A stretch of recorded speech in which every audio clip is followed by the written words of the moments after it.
Dia, tuan-tuan pernah dengar tak agama Jainism? Dia satu pecahan daripada agama Hindu. Dia orang ni kalau nak kenal Jainism ni, dia orang berpurdah, tutup mulut. Lelaki perempuan semua tutup.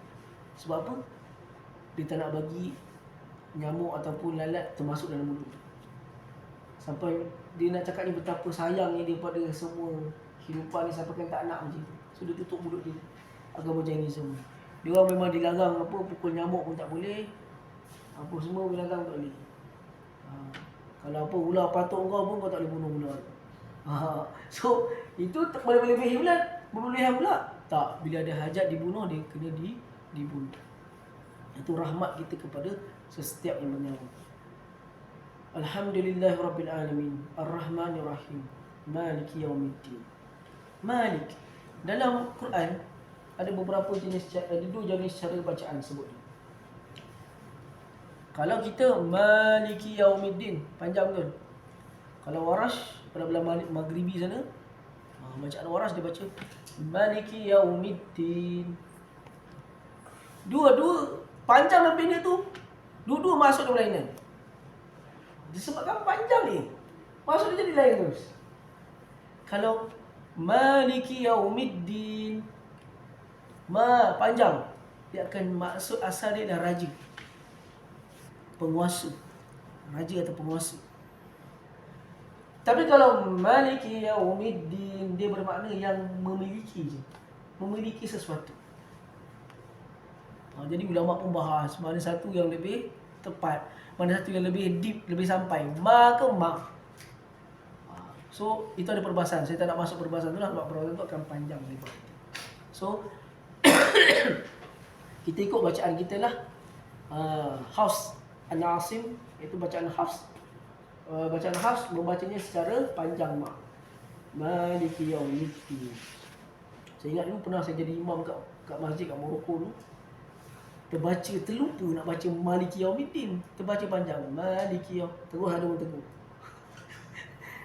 Kata ni, kenapa kau baca panjang? Kita baca Maliki Yaumiddin. Kenapa kau panjang pada mak? Masa tu saya dah agak dah, memang kena apa? Sebab tak jaga bacaan setempat. Kan? Bacaan setempat, baca dia malu tak panjang. Saya terpanjang tu ada orang tegur. Tapi tak ada masalah lah. Tapi saya kata sebut panjang pendek tu pun membawa makna. Itu sebab Alhamdulillah Fatihah ni kalau ikut mazhab Syafi'i, apa-apa bacaan yang boleh membuatkan lari makna yang jauh membatalkan solat. Banyak orang dalam mazhab Syafi'i batalkan solat ni. Kalau dia baca Alhamdulillahirabbil alamin tu mengurangkan apa-apa huruf. Contoh ada sabdu. Sabdu ada 2 huruf betul tak? Tapi dia tak sabdu. Bila dia tak sabdu, so dalam mazhab Syafi'i dibahagi kepada 2 jenis. Lahan kabir, lahan saghir, iaitu kesalahan kecil, kesalahan besar. Yang membatalkan solat adalah bila dia baca sehingga melakukan kesalahan besar. Kesalahan besar akan membatalkan solat dia. So dia kena belajar cara menyebut, membaca Al-Fatihah tu secara makhraj yang betul, sedaya upaya yang dia mampu untuk dia belajar. Dulu zaman saya baru-baru datang keluar dulu, saya buat dulu klinik Al-Fatihah nama tu. So orang masjid kampung Jamik tu beratur seorang-seorang, siap ada buat form. Okay, baca. Rasa saya hampir setengah masjid tu semua baca Fatihah salah. Dah gigi yang tinggal 3-4 di mana memang banyak angin lah yang keluar kan. So itu bab macam tu, bab usaha macam tu dimaafkan sebenarnya. Sebab dia dah tak ada gigi, nak buat macam mana takkan. Apa yang dia mampu dia baca lah. Tapi bagi yang gigi dia cukup, tak terjatuh kewajipan itu, dia cuba belajar membetulkan Al-Fatihah dia. Dulu buat form, meninggal dah pakcik-pakcik tu. Tahun 2010, 2011 dulu buat klinik tu, baca seorang-seorang, kecik baca Alhamdulillah, okey check betul, okey ni salah, kita tahu salah kat mana-mana. Supaya dia dapat baca yang betul. Alhamdulillahirabbil alamin, Ar-Rahmanir Rahim, Maliki Yaumiddin. Maliki Yaumiddin kat situ ialah yang memiliki, yang menguasai. Yaum tu hari, ad-din tu pembalasan. Kita jangan, din dalam bahasa Arab ada 2 maksud. Satu agama. Tapi kita tak boleh nak terjemahkan yang memiliki hari agama. Tu benda hari agama. Orang tak faham hari agama. Bukan hari agama. Din, satu lagi maksud ialah kita kata pembalasan. Arab panggil din ni bayar hutang. Bayar hutang. Itu Arab panggil din. Dulu saya cakap dengan ada orang Arab tu, adinuka din, adinuka dain. Tapi bariatalah adinuka dain. Aku berhutang dengan kau. Orang tak faham.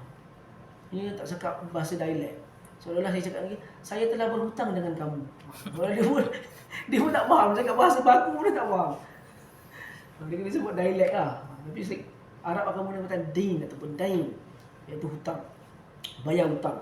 So hari pembalasan, hari Allah bayar hutang-hutang segala perbuatan kau atas dunia ni. Apa dalam surah Naba sebut? Apa? Faman syaa ittakhadha ila rabbih ma'aba. Zalikal yaumul haq. Faman syaa ittakhadha ila rabbih ma'aba. Innahu, apa ayat belakang itu?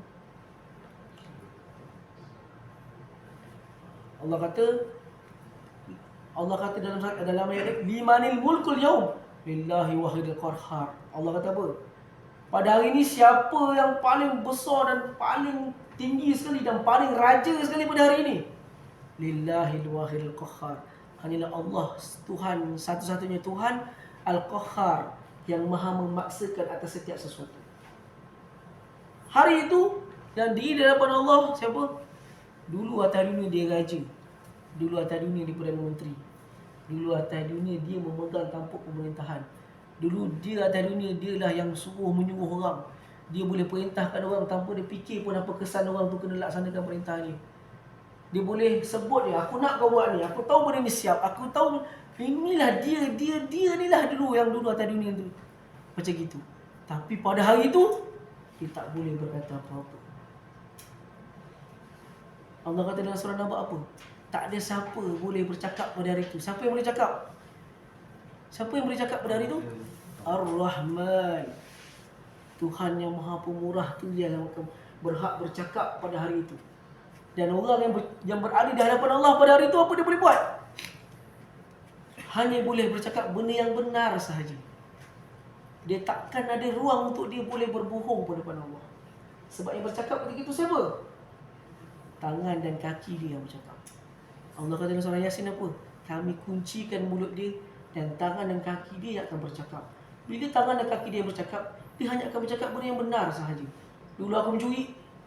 Dulu aku Dulu aku buat dosa. Dulu aku buat ni. Dulu aku buat ni. Semua tu anggota tangan dia. Itu sebab surah Naba, tema dia apa? Kesan terhadap dosa yang kau lakukan dengan tangan kau sendiri. Betul? Itu adalah tema surah Naba, juzuk 30. Engkau bakal mendapat balasan terhadap dosa yang dilakukan oleh tangan kau sendiri. Tangan kau ni tidak akan pernah lupa dosa yang pernah kau buat. Yang kau langgar perkara haram atas dunia itu dengan tangan kau ni tak akan pernah lupa. Kerana tangan kau ni lah akan bercakap besok di akhirat. Dia akan berkata, ni dulu dengan tangan ni lah aku ambil hak orang lain. Dengan tangan ni dululah aku sign suatu perjanjian untuk duit tu masuk ke dalam akaun aku. Tangan ni lah dulu yang aku boleh buatkan, aku nafikan tanah-tanah orang yang berhak. Dengan tangan ni dululah aku menzalimi orang. Dengan tangan ni lah aku menzalimi rakyat. Dengan tangan ni lah. Kau raja dulu kan? Dengan tangan tu lah segala dosa. Kalau orang baca benda ni tiap-tiap hari, agak-agak dia faham ayat ni, dia berani buat tak benda ni? Tak berani dah. Aku buat dosa dengan tangan aku ni, besok tangan ni besok yang bercakap. Aku sign tanda tangan ni, aku menghalalkan satu harta yang haram dengan tangan ni. Dengan sign aku dengan tangan ni. Besok dia jadi saksi. Kaki kau yang kau pergi ke satu tempat yang tidak diridai oleh Allah, tempat maksiat. Apa? Yang ada tu kan, rider pergi makan kedai janda apa tu kan. Kita orang tak termasuk. Tak termasuk. Saya percaya. Ada Abang Razif, saya percaya.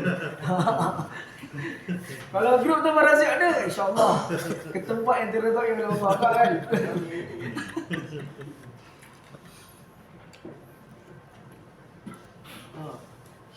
Tu tangan yang kau press motor pergi ke tempat maksiat tu, besok jadi saksi besok di akhirat. Walau apa mulut yang kau sebut, Nabi SAW ada sebut dalam sebuah hadis. Hadis ni bagi saya sangat terkesan dengan saya juga. Dan hadis ni adalah hadis yang selalu, kalau hati saya saya nak pujuk hati saya ataupun saya nak bagi hati saya ni tak nak buat benda yang tidak diridai oleh Allah, saya akan teringat hadis ni. Nabi SAW sebut la yazalu qadama 'abdin hatta yus'ala an-nar. Tak akan termasuk dalam syurga kaki seseorang sehingga ditanya tempat perkara. Kaki orang tu nak masuk dalam syurga terberik selagi tak disoal 4 perkara. 4 perkara ni kalau kau beres baru boleh masuk syurga. An umrihi fi ma'afna, tentang umur dia ke mana dia telah habiskan. An jasadihi fi ma'ablah, tentang tubuh badan dia, anggota panca indera dia, ke mana dia telah pergi. An malihi fi ma'anfaqa wa mimma iktasaba, tentang harta dia, ke mana dia habiskan, daripada mana sumber harta dia diambil. Keempat-empat perkara ni semua akan disoal oleh Allah. Allah bertanya umur kau ke mana telah habiskan. Selagi tak beres 4 ni, engkau tak layak lagi ke syurga. Kalau 4 ni Allah perhitungkan satu persatu, dalam Quran sebut Allah apa? Allah hitung ke, Allah kira ke, Allah banci? Banci. Walaqad ahsayna fi imamin mubin. Banci. Banci dengan kira mana lagi tepat bang? Abang rasa? Banci dengan kira mana lagi tepat? Banci lah kan? Banci ni okey seorang Syamil, seorang Razif, seorang. Kira ni 1 2 3. Boleh lah 6 orang lah. Kita kira. Hitung. Ni banci ni satu demi satu, tak terlepas salah satu pun. Sebab Allah berkata ahsa ni banci. Satu demi satu, tak terlepas. Semuanya akan dipertanggungjawabkan. Jadi orang yang faham ayat surah Fatihah ni adalah orang yang bila dia faham, dia tahu aku tak boleh main langgar, halal haram aku tak boleh langgar. Sebab semuanya kesan dia aku akan dipersoalkan besok di akhirat. Apa jawapan aku depan Allah besok kalau aku langgar benda haram ni? Apa jawapan? Kita dah ada jawapan kita nak sebut depan Allah besok. Bila Allah soalkan, okay, benda ni apa yang telah kau buat? Ini harta orang ni, apa yang telah kau buat ni? Tangan ni aku cakap, harta ni semua aku dah gelapkan, aku bagi seorang sikit dengan kawan aku. Kalau kita boleh bercakap, kita tak cakap gitu. Kata, aku sedekah, ya Allah, duit ni kau tak percaya. Ni semua malaikat ada saksi. Ni kawan aku ni, mesti ni, Parazik. Ni saksi hidup dia ada ni. Aku sedekah ni semua. Kalau mulut, tapi bukan mulut yang cakap. Ini yang sebut. Ini aku gelapkan duit ni, bagi seorang sikit dengan kawan. Kita dengar betul banyak, alamak. Dia cakap. So, itu Maliki Yaumiddin. Dia memiliki hari pembalasan, bermakna dia je yang berhak bercakap, dia yang berhak menghitung, dia yang berhak membanci segala perbuatan manusia di atas dunia dulu. Segalanya dia akan. Dan Maliki Yaumiddin juga membawa satu konotasi yang bermaksud hal syurga, hal neraka semuanya milik dia. Hal syurga, hal neraka milik dia. So dia boleh memasukkan ke dalam neraka orang yang dahulunya kita nampak adalah orang yang soleh. Orang yang dahulunya kita kenal adalah orang yang baik, orang yang soleh. Ustaz, tok guru, kiai, semua nama lah semua bagi kat dia. Al-alamah, tuan guru, tok guru, apa semua tu dia Allah boleh campak dalam neraka. Sebab dia apa? Maliki Yaumiddin.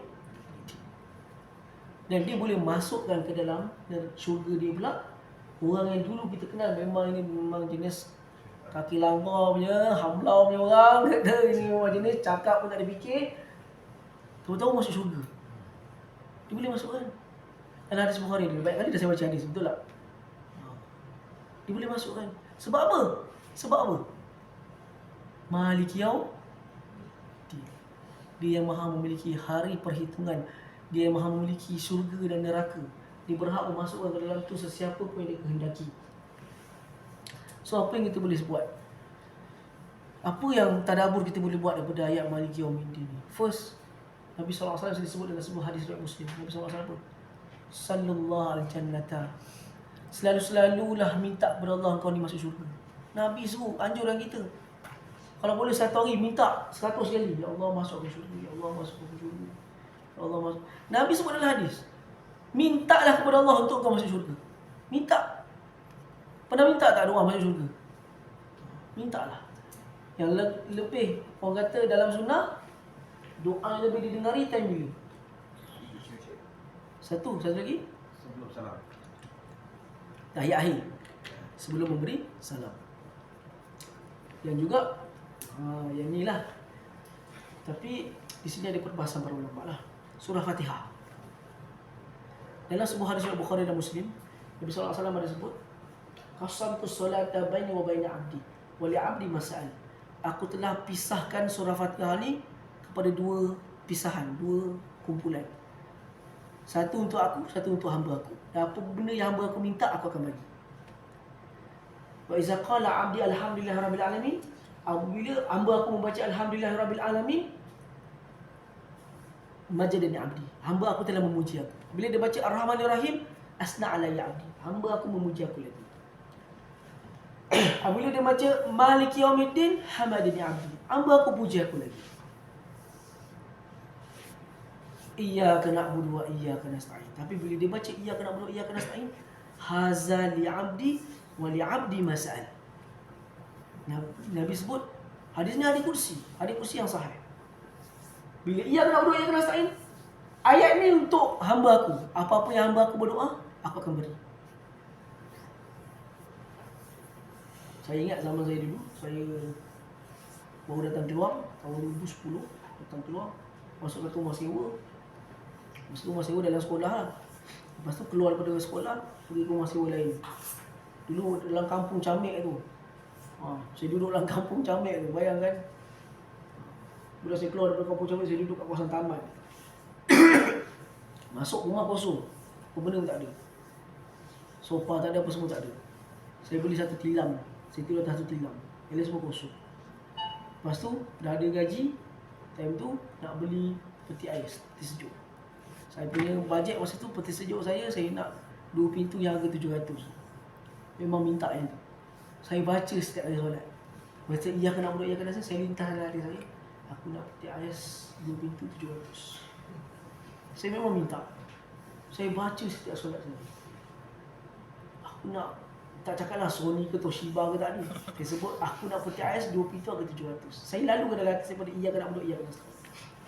Rahmat Allah kepada orang yang meminta hanya kepada dia. Dijadikan satu cerita. Akak saya boleh call, dia boleh sebut, Daud, ada satu tempat ni 2 pintu 700, macam yang saya minta. Peti ais 2 pintu 700, macam tu kata, ada kat kedai ni. Saya memang pergi kedai tu, saya beli kat kedai tu. Seperti yang saya minta 700, bukan 700 ringgit, 700 tepat dengan 2 pintu tu. Akan kata kalau orang tahu aku minta yang harga 1000, tak ada yang ada 3 pintu tu. Tapi masa tu saya sangat yakin Allah akan makbulkan doa saya, macam tu je. Dan ketika tu ada juga satu keadaan lain, kakak saya mengambil tak kerja. Mengambil, minta kerja saya. Saya doa masa ni masa kat Mekah. Saya doa ketika iyyaka na'budu wa iyyaka nasta'in. Bagilah akak kerja. Macam tu je saya cakap, bagi akak kerja. Macam tu je, lintas dalam hati. Iyyaka na'budu wa iyyaka nasta'in, saya buat. Turun airport, terus call. Datang kan temu duga. Akak kata, dia suruh datang temu duga lah, dia kata. Aku kata, mak pun juga doa aku ni masin juga, orang kata. Sebenarnya Allah bukan terpaksa, dia tidak ada apa-apa paksaan untuk memakbulkan orang yang minta, tidak. Harus bagi dia. Tapi dia maha merahmati bagi orang yang sentiasa minta kepada dia. Dia tak akan mengecewakan orang yang meminta. Sama ada dia tak bagi ketika di dunia, dia tahan dan dia bagi ketika di akhirat. Ataupun dia tak bagi langsung. Dunia tak bagi, akhirat tak bagi. Rupanya dia nak bagi syurga. Benda lagi besar pada orang minta. Betul tak? So dia datang dengan rahsia. Hanya rahsia ilmu milik Allah. So apa yang boleh kita buat? Kita hanya meminta. Mintalah masuk syurga setiap hari yang kau nak. Nabi sendiri anjurkan, minta masuk syurga. Jadi tadabbur ni juga sentiasa dalam berdoa. Supaya hari yang ketika hari kesemua orang takut pada hari itu, tak tahu dia ni syurga ke neraka. Doalah selalu supaya hari itu engkau lah orang yang selamat. Ketika hari kitab amalan kita diturunkan ke tangan kanan atau tangan kiri, masa tu semua orang akan ketakutan. Agaknya kalau pada hari tu kita bayangkan, bila kitab amalan tu nak turun pada tangan kanan atau tangan kiri, nak turun tu, orang semua macam tunggu putus sampai esa. Macam tunggu putus sampai esa. Aku lulus tak lulus ni. Ni kalau tak lulus memang dicampak dalam neraka terus ni. Bukan ada peluang kedua lagi dah ni, memang terus campak neraka ni. Agaknya kalau hari tu, orang tu kalau dapat kitab di belah kiri, menangis tak berhenti dia agaknya. Berguling-guling menangis lagi hari tu agaknya. Sebab dia tahu dah suratan takdir dia ke neraka Allah. Kalau agaknya hari tu, orang tu bila dia dapat tahu buku amalan tu dapat ke tangan kanan dia, agaknya time tu, walaupun tak ada ibadat lagi dah pada hari tu, bersujud syukur dia agaknya hari tu. Syukur ya Allah, syukur kata dapat masuk syurga. Syurga juga aku. Punya rasa relief je dia, masuk syurga juga aku ya Allah. Macam orang terlepas hukuman mati ya. Orang kalau terlepas hukuman mati, terkecil terberak tu. Menggigil-gigil terkecil terberak. Macam itulah keadaan ni ketika dia nak tahu dia ni masuk syurga ke neraka. Andai kata dia mau masuk syurga, dia punya terkecil terberak, menggigil, dia punya reliefnya hati dia. Aku ni tak kena siksa, aku tak masuk neraka. Begini itulah agaknya. Jadi dia lah Maliki Yaumiddin. Bermakna rahmat Allah akan memberikan ketenangan kepada orang yang beriman di hari kiamat. Pada hari itu semua takut. Yauma yafirul mar'u min akhihi wa ummihi wa abihi wa sahibatihi wa banihi. Pada hari kawan pun akan lari daripada kawannya. Pada hari mak bapak pun dah tak kisahkan anak-anaknya. Pada hari semua orang hanya kisahkan diri sendiri saja. Dalam keadaan tidak ada berpakaian, tidak berkasut pada hari itu. Kalau kita bayangkan pada hari itu, tergamak ke kau nak langgar perkara yang Allah haramkan lagi? Itu adalah buah iman yang datang daripada surah Al-Fatihah. Bila kau faham dia Maliki Yaumiddin, bila dia memiliki hari perhitungan syurga dan neraka, maka kau kena dapatkan keredaan dia. Pada hari Allah dah hancurkan bumi ni, nak dapatkan keredaan dia kena buat amalan, betul tak? Allah dah hancurkan bumi ni, ada lagi ke amalan? Dan tak ada apa amalan dah. Bumi tempat kau nak buat amalan telah dihancurkan. So sayangilah bumi ni dengan memperbanyakkan amalan semasa kau berada di atas muka bumi ni lagi. Bila dia dah hancurkan, peluang kau nak buat amalan dah tak ada. Yang ada cuma hari perhitungan. Bila tiba hari perhitungan, Maliki Yaumiddin tu tadi juga, tadaburnya ialah bila kita tahu hal syurga dan neraka ada hak milik Allah, makanya kita tak berhak mengatakan orang yang ahli syurga, orang yang ahli neraka.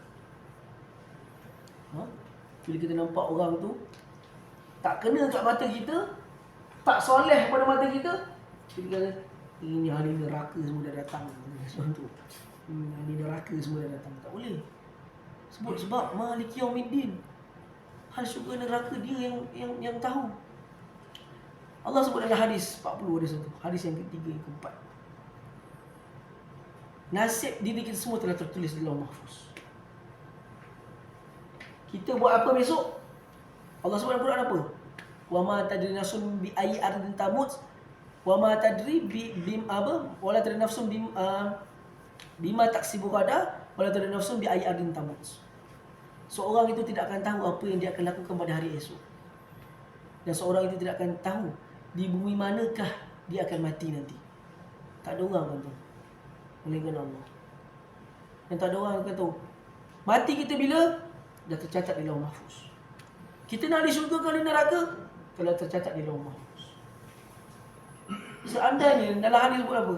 Seandainya orang itu atas dunia buat amalan ahli neraka, tapi semasa dia nak mati, dia bertaubat kepada Allah, dia sempat membuat amalan ahli syurga, ke syurga dia. Ada orang tak kenal Allah seumur hidup dia, dia orang bukan Islam, tak kenal Allah langsung, dia memusuhi orang Islam, dia tak suka dengan Islam, bagi dia Islam ni semua benda tak boleh buat. Itu adalah pemikiran dia, sebab dia memang Tak ada pernah ada orang sebut Islam dengan dia, tak ada orang pernah ajar dia tentang Islam. Sekali takdir Allah, sebelum dia mati, ada orang cerita tentang Islam walaupun sepatah kepada dia. Hati dia bertaut.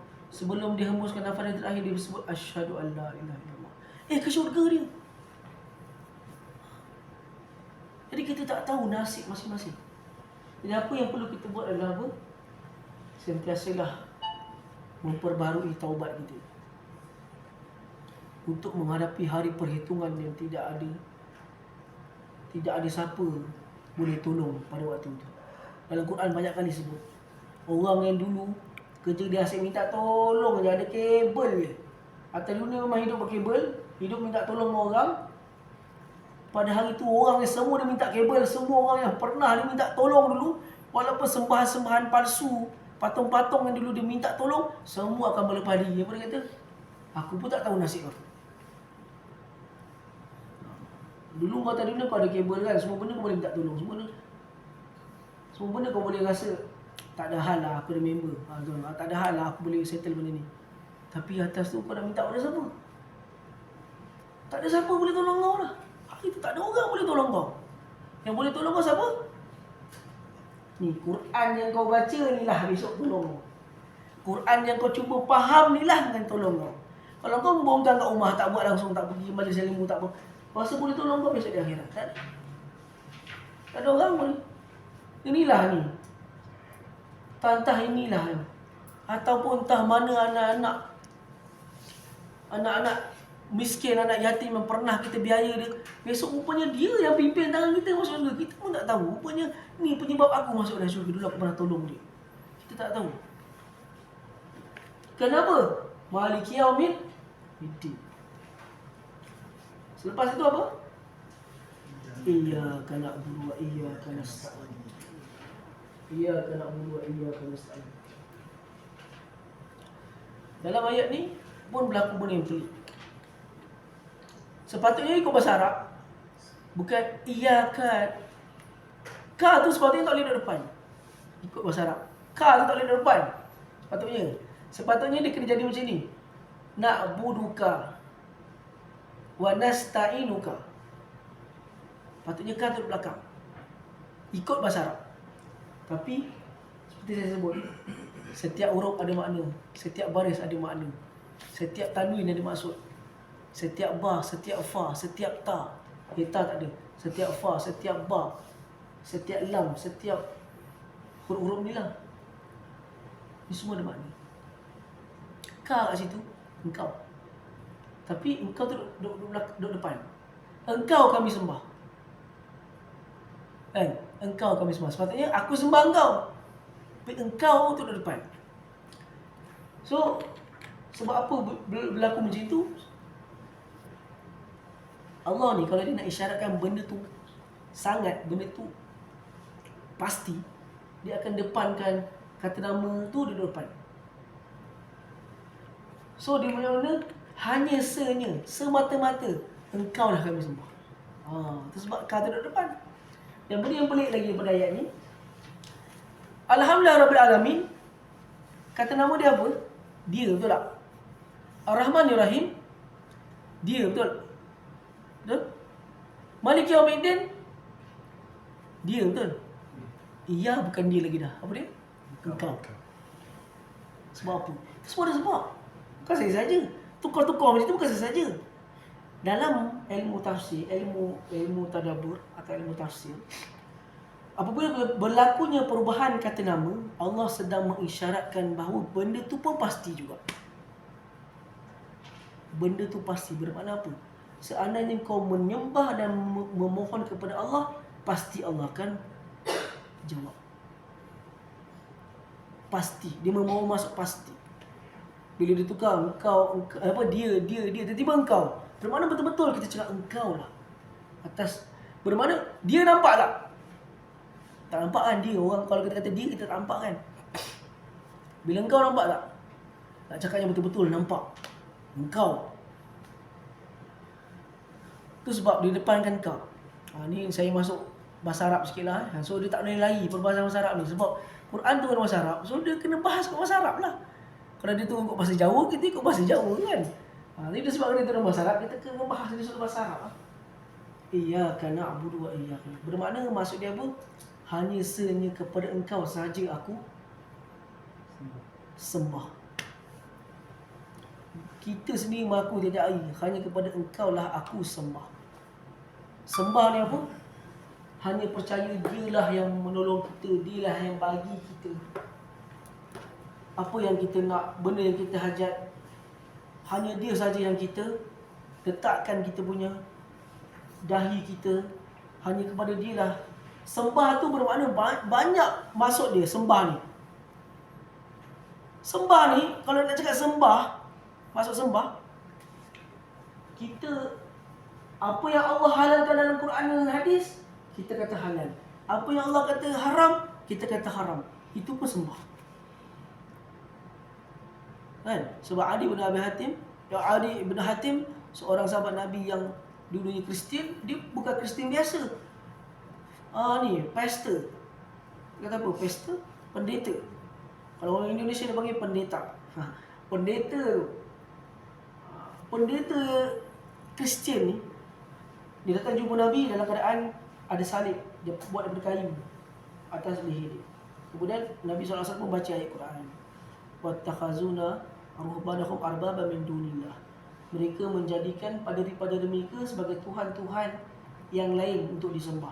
Tapi Adi pun kata, aku tak sembah dia orang, aku tak sembah pendeta pun. Kata, aku tak sembah pendeta. Dia kata, engkau ikut benda yang salah daripada apa yang disebut oleh pendeta, itu adalah sembahan kau terhadap mereka. Bermakna main ikut-ikut buta tuli ni adalah bentuk sembahan terhadap orang yang kita ikut membetul tuli tu. Allah nak kita punya akidah, iman kita berasaskan benda yang kokoh. Benda yang berasaskan Quran, berasaskan As-Sunnah. Kena datang daripada situ. Bukannya datang daripada benda-benda sangkaan, benda-benda falsafah ke tak. Datang daripada Al-Quran dan As-Sunnah. Dia nak itu. Jadi, bila kita katakan setiap hari kita sebut dalam solat kita, hanya kepada engkau lah aku sembah. Bermakna segala apa yang terkandung dalam Quran, itulah yang kita sembah. Bermakna kita taat. Sembah taat lah. Sembah ni, para ulama kata, Dr. Yusuf Qaradawi kata dalam kitab dia, apa tu? Kitab dia, Wujudullah, kewujudan Allah. Dia ada sebut satu benda. Ibadah itu apa? Ibadah itu kena ada dua unsur. Al-hub wal khudu'. Cinta dan taat. Cinta saja tapi tidak ada ketaatan, itu tak dinamakan sebagai ibadah yang khalis, ibadah yang ikhlas kepada Allah. Kalau taat saja tidak ada kecintaan, itu pun juga ibadah. Contoh, solat. Solat tanpa ada rasa cinta kepada solat. Solat just asal ada je, asal buat. Itu adalah bukan ibadah yang khalis, yang suci, yang murni sampai kepada Allah. Kerana itu asalkan buat, solat pun sebab takut mak mertua nampak, takut mak mertua kata kita orang tak semayang. Takut-takutkan tu. Takut bini kita anggap kita ni bukan jenis orang tak semayang. Semayang sebab tu. Itu bukanlah semayang ibadah yang ada cinta dan taat. Kerana ibadah kena ada dua unsur, cinta dan taat. Kau buat kerana kau cintakan perbuatan tu. Kau cintakan Allah. Kau taat sebab tu kau buat. Kau tak makan, tak minum pada bulan puasa sebab kau taat dan kau cintakan perkara tersebut. Buat tu dalam keadaan taat, buat keadaan suka, rela. Bukan rela paksa. So kita kena ubah pemikiran kita lepas ni. Buat ibadat dalam keadaan rela dan taat. Sebab apa? Engkau ni hamba. Dan itu modal kau besok. Antara modal, bukan modal satu-satunya modal. Antara modal kau nak masuk syurga Allah. Sebab nak masuk syurga Allah bukan dengan amalan saja, tapi juga dengan rahmat Allah. Dan rahmat Allah akan diperolehi melalui ibadat. Dan Allah ni amat suka kalau kita ni selalu minta kepada dia. Dalam sebuah hadis riwayat Tirmizi, dalam Syama'il Muhammadiyah, Imam Tirmizi ada sebut, dia bawakan satu hadis tentang Ali ketika dia nampak Nabi SAW naik atas unta, lepas dia naik atas unta, Nabi SAW akan baca doa naik kenderaan. Allah subhanallazi sakhkhara lana hadha wa ma kunna lakum muqrinin wa ilayhi turja'un. Subhanak wa zalamna anfusana faghfir lana fa innahu la yaghfiru dzunuba illa ant. Itu yang disebut Nabi akan baca. Kemudian lepas Nabi baca doa tu, Nabi akan gelak. Bos Ali pun nampak Nabi tergelak lepas baca doa tu. Selepas Nabi SAW wafat, Ali ketika dia naik unta, dia akan buat benda yang sama. Lepas dia baca doa tu, dia gelak. Sahabat semua kata apa pasal pula Ali naik unta tergelak, apa pasal? Sebab bila orang tanya pada Ali, kenapa kau naik unta tergelak? Lepas baca doa tu kau tergelak tu, kata, sebab aku nampak Nabi SAW sedih buat depan mata aku. Dan dia kata apa? Bila aku tanya pada Nabi, kenapa kau gelak lepas baca doa tu? Nabi kata, aku telah mendengar Allah mengatakan, aku suka kepada hamba aku yang meminta. Lagi banyak kita minta kepada dia, lagi Allah suka. Maka selalulah berdoa kepada Allah. Benda yang macam kita tadi, tadaburnya adalah doa minta masuk syurga. Senang je, minta masuk syurga. Dan saya katakan, kita boleh lintaskan doa tu semasa Al-Fatihah ketika ia kena berdoa, ia kena nasta'in. Ada ulama membenarkan apa doanya tu, tapi dia makruh kalau dibuat pada orang tu jadi imam. Imam dia kena cepat, kena meraihkan orang di belakang. So imam tak nak baca doa panjang dalam tahiyat akhir, bukan tu waktunya. Kalau kau imam, bukan tu waktunya. Ketika kau solat sunat di sepertiga malam, tak ada orang sesiapa pun belakang kau. Kau seorang, hanya kau dan di hadapan Allah saja. Time tu kau panjanglah seperti panjang kau. Ketika Nabi solat sendirian, Nabi akan panjangkan bacaan. Semua panjang. Nabi akan panjangkan. So boleh. Ketika sujud, ketika tahiyat akhir, ketika yang kena berdoa, yang kena nasta'in pun boleh. Ketika kunut pun boleh. Kunut subuh ikut mazhab Syafi'i boleh. Kunut yang kalau orang tu berpandangan tak ada kunut subuh, ada kunut nazilah pun boleh. Jadi itu yang kita kata, hanya kepada Engkau lah kami sembah. Sembah tu maksudnya cinta dan taat. Dan hanya kepada Engkau lah kami memohon pertolongan. Nabi SAW sebut benda ni, minta tolong Allah ni, Nabi sebut pada budak kecil je. Dalam sebuah hadis riwayat Bukhari, Nabi sebut, ya gulam, wahai budak. Dia sebut pada siapa tu? Anas masih kecil. Ya gulam, wahai budak. Wa iza sa'alta fas'alillah. Kalau kau nak minta sesuatu, mintalah kepada Allah. Wa iza sta'inta fasta'in billah. Kalau kau terdesak nak minta sesuatu, terdesak tu mintalah kepada Allah. Benda tu Nabi sebut kepada budak kecil. So kita, takkanlah benda semudah ni kita tak boleh sebut kepada anak-anak kecil kita. Budak yang sekadar umur 7 tahun, 8 tahun, sebut macam tu je. Adik kalau nak minta apa-apa, mintalah kepada Allah. Adik kalau rasa takut nak tidur malam, mintalah kepada Allah. Anak saya dia selalu, masalah utama dia apa? Tak boleh tidur malam. Dia tak boleh, dia dah masuk bilik, dah takut nak tidur. Kan, lampu dah tutup semua, dah takut. Jadi dia selalu dengar dia, takutlah, berarti nak tidur malam semua. Kalau takut, minta kepada Allah. Dialah Tuhan yang mengamankan setiap yang takut. Dia dengar benda tu, minta kepada Allah macam tu je dah, minta. Ya Allah, jangan bagi aku takut. Cakap tu sampai kau tidur. Akhirnya dia buat benda tu. Ya Allah, jangan bagi aku takut. Lama-lama dia boleh tidur. Sekarang ni dah boleh tidur. Masalah. Sekadar benda yang kecil kita kena ajarkan. Ini tanggungjawab kita, ayah. Kita bakal dipersoalkan besok di akhirat. Kerana kau bapa yang menguruskan keluarga. Kau ada anak-anak. Anak dari isteri kau ni adalah barang amanah kau. Besok Allah akan persoalkan besok di akhirat. Allah kata apa? Ya ayyuhallazina amanu.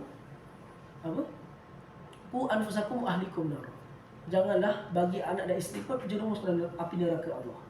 Kerana di dalamnya adanya malaikat yang garang, yang tidak ada tolak ansur langsung, yang akan buat apa benda pun yang Allah suruh. So, ini tanggungjawab kita. Kita kena sebutkan yang benda sekadar sedih. So tadabbur pada ayat ni apa dia? Kenalkan ahli keluarga dan anak-anak kita tentang nak apa-apa minta hanya kepada Allah. Seandainya benda ni tak diterapkan semenjak daripada kecil, maka dia akan terpengaruh besok. Minta kat kubur wali lah, minta kat kubur orang soleh tu lah, minta kat tu lah, minta kayu kokar lah. Kata keberkatan kayu kokak. Kalau simpan di rumah tak masuk mencuri. Kalau rendang dan air minum, insya-Allah pandai. Besok biasa. Hari diterang. Ada banyak fadilah-fadilah palsu benda-benda macam itulah. Satu lagi saya pelik kat Johor ni ada ni benda. Dinamakan sebagai, pernah dengar tak selawat Jibril? Selalu kat sekolah-sekolah agama, ustaz-ustaz dia ajar selawat Jibril. Selawat Jibril ni dia. Sekolah agama. Dan juga ustaz-ustaz Johor lah, kebanyakannya akan amalkan selawat Jibril ni. Kalau kita tanya dia, dari mana datang selawat Jibril? Cuba tanya. Siapa yang mengamalkan selawat Jibril, tanya dia, dari mana datang selawat Jibril? Kita dengar apa jawapan dia. Mungkin dia akan jawab, selawat ni Jibril ajar pada Nabi. Kalau dia jawab macam tu, tanya dia, dalam kitab hadis mana ada sebut benda macam tu? Sebab engkau kata ia kena berdua, ia kena nasta'in ni.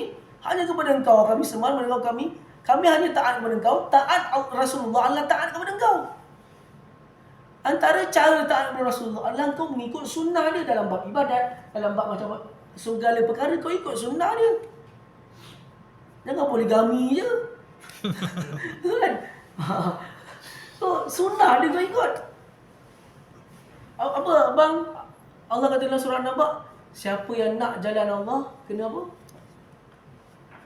Faman syaa taqaza ila rabbih ma'aba. Apa?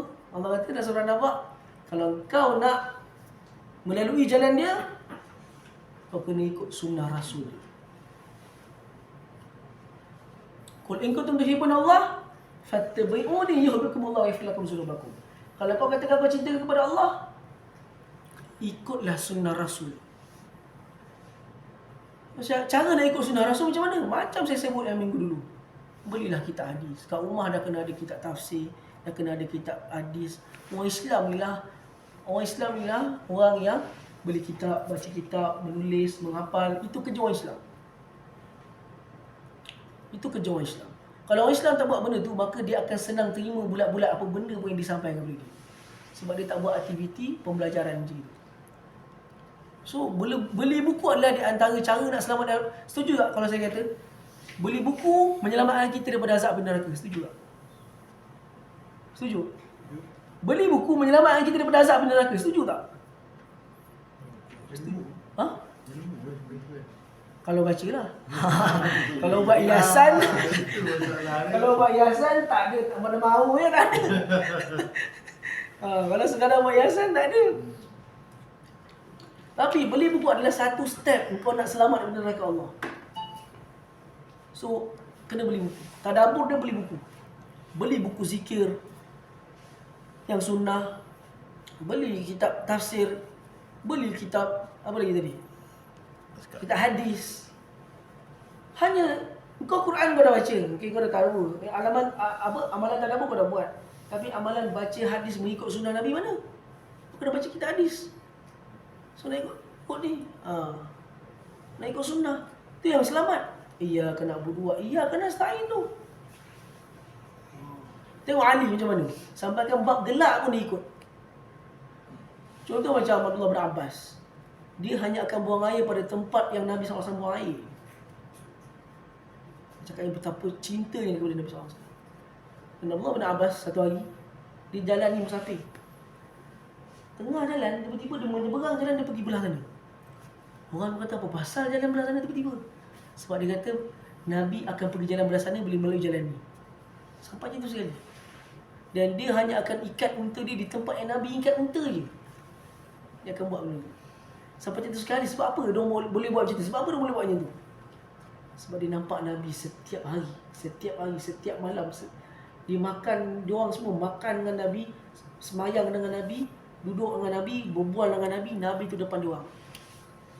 Sebab cinta tu tak boleh ditarik lagi dah. Memang cinta tu melekat dalam diri dia orang. So kita ni semua dah meninggalkan, mereka semua dah meninggalkan kita. Cinta yang boleh kita semai hanyalah melalui apa? Bacaan hadis-hadis Nabi. Hanya itulah cinta kepada Nabi SAW yang dapat disemai. Kalau kita tak buat macam mana? Kalau kita selalu sebut iyyaka na'budu wa iyyaka nasta'in, hanya engkau kami taat, nak taat kepada Allah kena taat kepada Rasulullah. Taat pada Allah adalah melalui jalan taat kepada Rasulullah. Nak taat kepada Rasulullah melalui sunnahnya. So, sebab penting kita tahu. Nak zikir, nak selawat, kena tahu dari mana asal sumber dia. Sebab engkau kata iyyaka na'budu wa iyyaka nasta'in. Itu yang bila dia sebut selawat Jibril tu kan. Bang tanya juga. Boleh saya cek. Selawat Jibril ni memang amalan Nusantara. Tapi, apa dia selawat Jibril? Selawat Jibril tu Allahumma salli ala Muhammad sebenarnya. Bila dia selawat macam tu tak ada masalah, tak ada siapa kata salah, betul? Yang salahnya apa? Pertama dia menisbahkan selawat tu kepada satu nama yang tak pernah disebut oleh mana-mana hadis. Datang-datang selawat Jibril dinamakan dengan nama tu. Sedangkan itu ialah selawat biasa. Selawat Nabi je. Kenapa nak panggil selawat Jibril? Selawat Nabi. Selawat Jibril tidak melalui hadis yang sahih sebut dia selawat Nabi. Walaupun dia sekadar Allah, tapi yang keduanya apa? Fadilat yang palsu. Kalau kau tanya, dia kata kalau siapa selawat macam ni, maka dia akan dapat macam ni.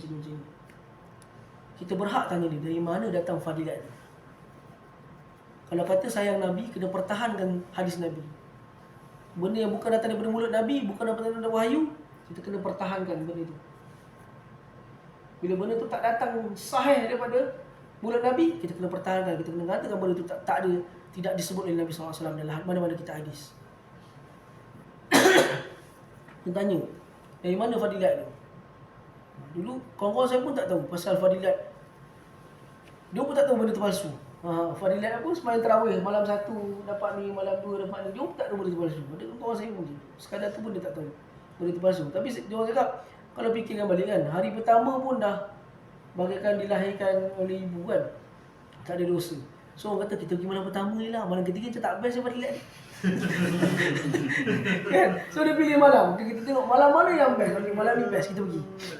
Yang tak best saya pergi. So orang kan agak macam tu pula. So ibadat jadi katun. So ibadat yang betul-betul firm, betul-betul ni ialah kau buat satu amalan, Nabi SAW telah bersabda. Sahabat ni dia akan sebut benda ini telah dilakukan di hadapan ala hadratin Nabi, di hadapan Nabi SAW aku buat. Seorang sahabat bila dia melakukan satu benda yang sahabat lain tak buat, sahabat terus tanya, dari mana kau dapat benda ini? Kemudian dia berkata, aku lakukan yang di hadapan Nabi SAW dan Nabi tidak menegur aku. Bermakna benda tu dapat pengiktirafan Nabi, benda tu boleh buat. Sebab Nabi masih ada, dia terus tanya. Itu beri pentingnya iyyaka na'budu wa iyyaka nasta'in. Memohon hanya kepada Allah. So tadabbur dia apa? Ajarkan kepada orang yang kita jumpa, orang yang kita kenal, zuriat kita kenalkan dia. Mintalah hanya kepada Allah. Bila kau terdesak, mintalah hanya kepada Dia. Dialah Tuhan yang Maha mendengar. Dialah Tuhan yang Maha memberikan segala orang yang meminta. Dialah Tuhan yang Maha mengabulkan setiap permintaan. Ajarkan benda ni. Kalau boleh brainwash anak-anak dengan benda ni, insya-Allah sehingga hari dia besar nanti dia akan pegang benda ni kuat-kuat. Sebab benda ni dia tahu bapak dia dah ajar. Kalau kau sibuk hanya tengok handphone ni, benda pun tak buat, tak dakwah anak, besok kau bakal dipersiapkan oleh Allah besok di akhirat. Mana tugas kau mengenalkan Allah kepada anak-anak kau? Ada kau buat? Ni dia iyyaka na'budu wa iyyaka nasta'in. Ihdinas siratal mustaqim. Ihdina ni kalau kita terjemah, dia orang terjemah kat situ apa? Tunjukkan kami jalan yang lurus. Tunjukkanlah kami ke jalan yang lurus. Saya punya terjemahan lain.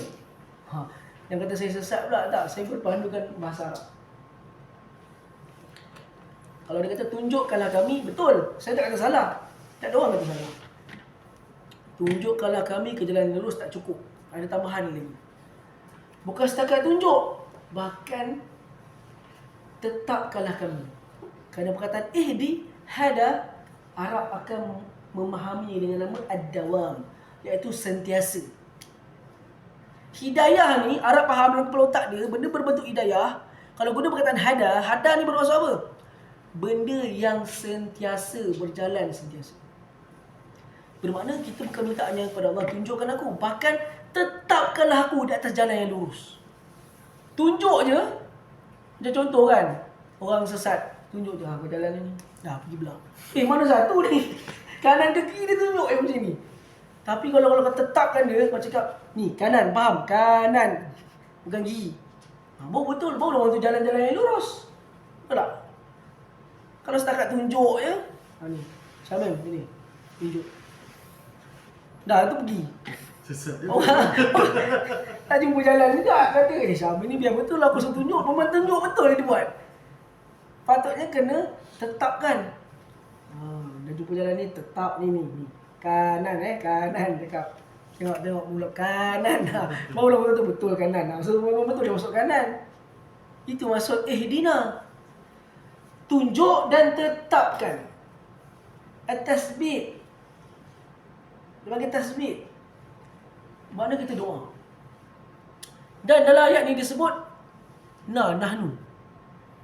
Nah ni kami, betul tak? Berapa dah? Sikit lagi.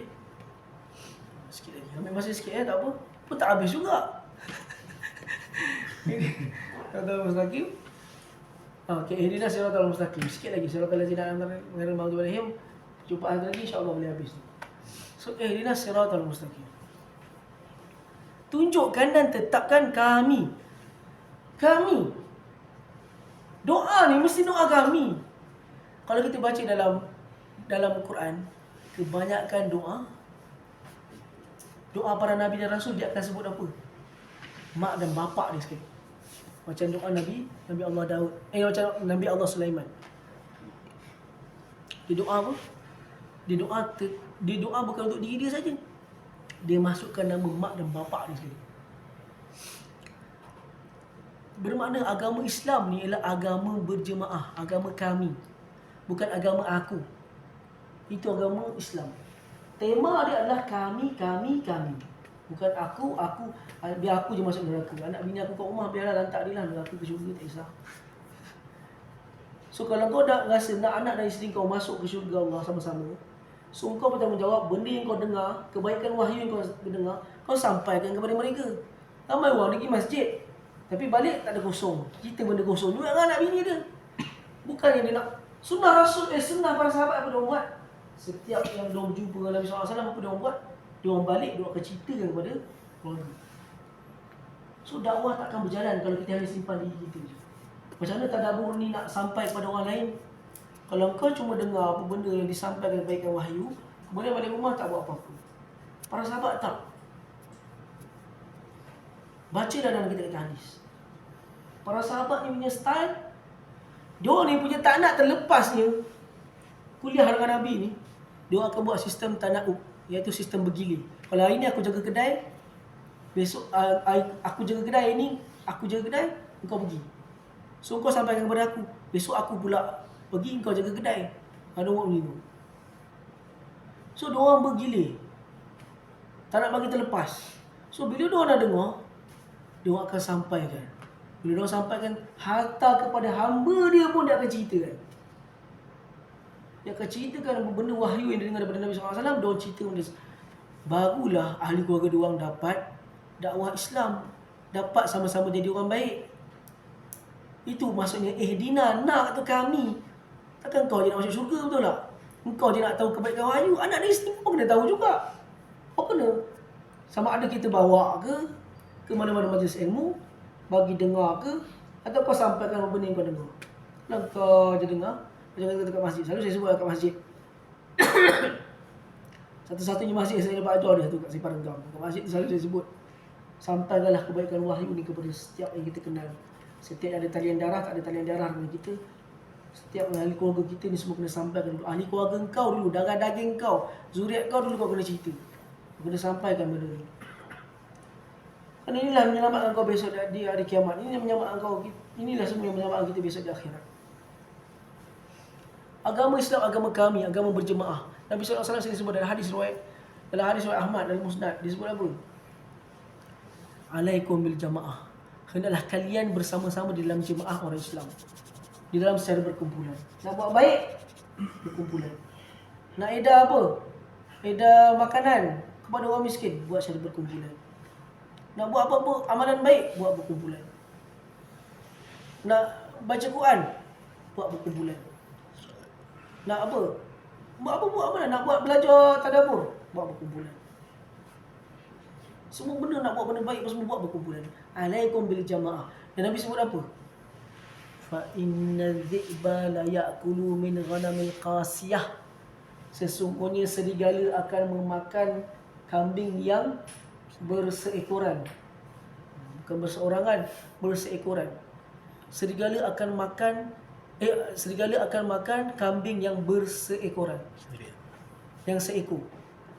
Apa maksud Nabi kat situ? Bermakna kalau kau seorang-seorang, kau akan terkena fitnah. Kau tak ada orang nak tolong kau. Kalau kau kena apa-apa, tak ada orang nak tolong kau. So buat semua kami berjemaah. Kita minta doa pun kita kena kalimah kami, masuklah kami ke dalam syurga. Kalau doa, kata Nabi suruh doa minta masuk syurga kan? Sebut. Jangan sebut dalam sembahyang, masukkanlah aku dalam syurga. Cakap masukkanlah aku dan keluarga aku. Semua ahli keluarga aku dalam syurga. Kerana surah ni ajar kita, kau orang Islam hidup kau berjemaah. Kau kena ambil tahu apa benda yang berada dekat dalam taman kau.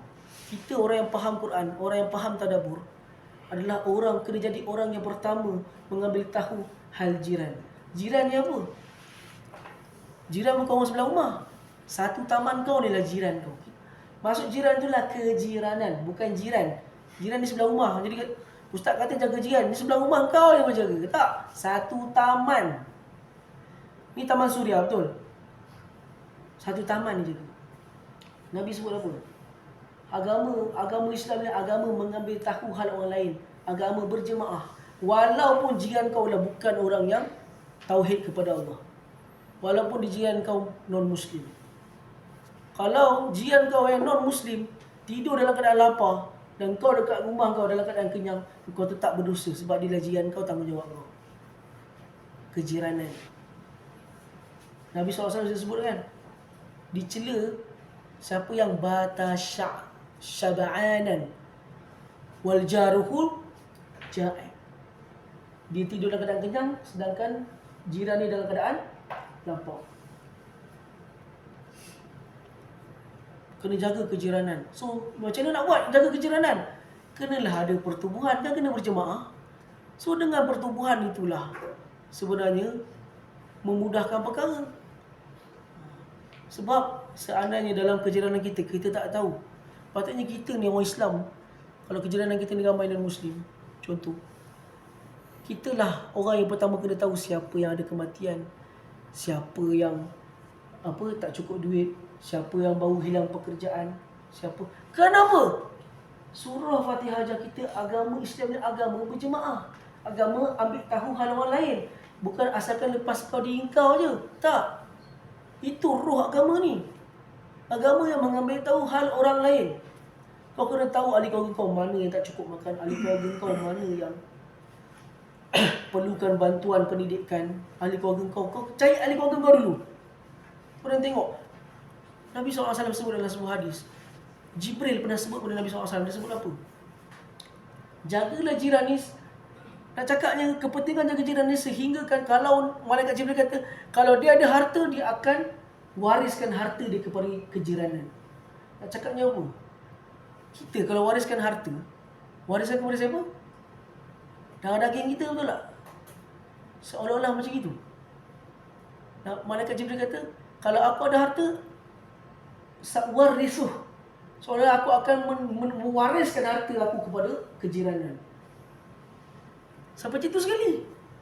Abdullah bin Abbas ketika waktu dapat daging korban, benda pertama yang terpacu kat mulut dia apa?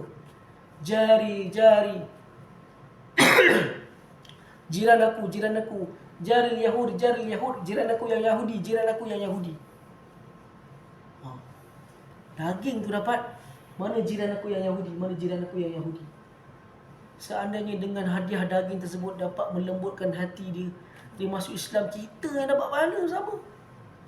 Penyebab dia dapat masuk syurga Allah sebab atas usaha kita. Tapi kalau kita lantak kau lah, aku dah duduk sini sekadar aku nak duduk je. So tidak menjiwai surah Al-Fatihah. Padahal Al-Fatihah ajar kita Engkau kena bersama manusia lain. Nabi SAW sebut dalam sebuah hadis, hadis riwayat Muslim, al-muslim allazi yukhalitun nas khairu min al-muslim allazi la yukhalitun nas wa la yasbiru ala azahum. Seorang Islam yang bercampur dengan manusia lain dan bersabar di atas kerenah mereka adalah lebih baik daripada seorang Islam yang tidak bercampur dengan manusia lain dan tidak dapat bersabar dengan kerenah mereka. Nabi kata Islam yang lebih baik adalah kau bersama dengan orang lain. So, antara yang juga tadabbur yang kita boleh buat pada ayat ni adalah kebaikan wahyu perlu disampaikan. Sama ada kita boleh cari orang baru untuk masukkan ke dalam majlis ataupun kita sampaikan kepada siapa yang kita kenal. Saya selalu cakap itulah kepada anak murid saya kat keluar. Saya kata tak jalan kalau tadabbur setakat kita je. Dah 3 tahun kita je, 7 orang 8 orang saya kata. 3 tahun 7 orang 8 orang ni lah yang setia 7 tahun 8 tahun. 3 tahun tu belajar. Saya kata lepas ni kita kena ambil tanggungjawab menyebarkan wahyu kepada setiap yang kita kenal. So buat macam mana? Setiap orang cuba cari orang baru. Barulah berlakunya minggu depan seorang datang, orang baru dia masuk. Lepas tu seorang lagi orang baru dia masuk. Lama-lama kelas sekarang ni nak dekat 13-14 orang. Kalau tak 7-8 orang tu lah yang aku jumpa. Dalam kelas tu 3 tahun. Diorang pun sama dah tadabbur dengan saya 3 tahun. Tapi tadabbur diorang tadabbur yang advance sikit lah. Orang biasa tak boleh masuk sebab dia dah masuk bahasa Arab. Diorang memang terjemahkan. Diorang mampu, makcik-makcik tu mampu. Umur semua 50 tahun, 60 tahun, makcik-makcik yang tak tahu apa-apa pasal bahasa Arab. Tapi diorang belajar 3 tahun. Saya ajar bahasa Arab Quran. Sekarang ni kemampuan diorang, satu ayat yang diorang baca, diorang boleh terjemah sendiri dah. Umur 60 tahun, makcik terjemah sendiri. So saya bagi kerja rumah macam ni. Okey, terjemahkan surah Al-Maidah pada ayat 21 sampai ayat 23 dah. Minggu depan saya tahu bentang. So dia bentang. Satu-satu sebut. Kalau nak bahasa Arab boleh, tapi kena tahan lah. Kena tahan. Saya garang sikit kalau buat bahasa Arab ni. Kena bambu lah, kena ada rotan sebelah. Kalau buat bahasa Arab lah.